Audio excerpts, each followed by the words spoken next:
Welcome to Nasdaq Trade Talks. I'm Jill Malandrino, global markets reporter at Nasdaq, with daily insight on the Nasdaq-100 index, or the NDX, which is made up of 100 of the largest domestic and international non-financial innovative companies listed right here on the Nasdaq stock market.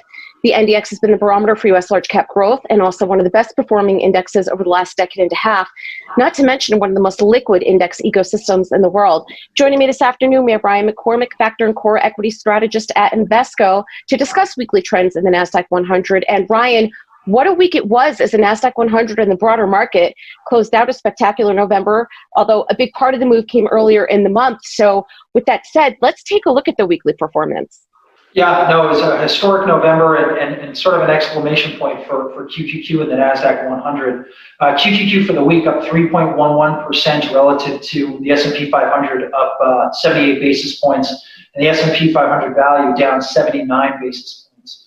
Again, to put it into some context, year-to-date QQQ up over 43.5% versus the S&P 500 up over 15%, which is slightly over 28 percentage points of outperformance. And I think it's interesting to look at this week's performance as coronavirus worries come back into the fold.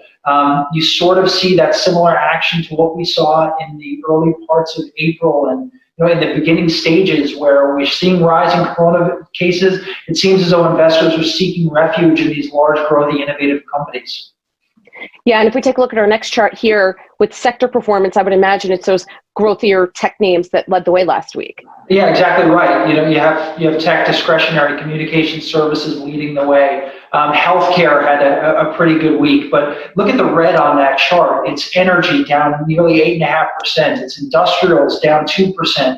Utilities and financials. These are the sectors that, again, QQQ does not have exposure to, and really were the beneficiaries of this recovery trade that we've seen in recent weeks. But it seems as though the trend is anytime you get worries around, again, COVID, you see these sectors suffer. Now, today was a little bit of a departure, right? We heard some bipartisan support for additional stimulus, somewhere in the tune of $900 billion, and we've seen value outperform the broader S&P 500 as well as QQQ today. So a lot of give and take, and it seems like it's being driven by headlines around COVID. And Ryan, speaking of COVID-19, let's take a look at your last chart here, because I would imagine being a factor and core strategist, you need to look at everything to determine how it's going to impact all of these sectors and your strategy going forward. It's bigger than just the cues. Yeah, it is, and unfortunately, you look at a chart like this, it's bigger than a lot of things out there in the world. Right? You're looking at cases of COVID, and we've seen some pretty, unfortunately, staggering numbers that aren't really that great. We have right now 100,000 Americans hospitalized. That's a record. You have really bad numbers in the Rust Belt, including South Dakota, Indiana. You go over to Nevada.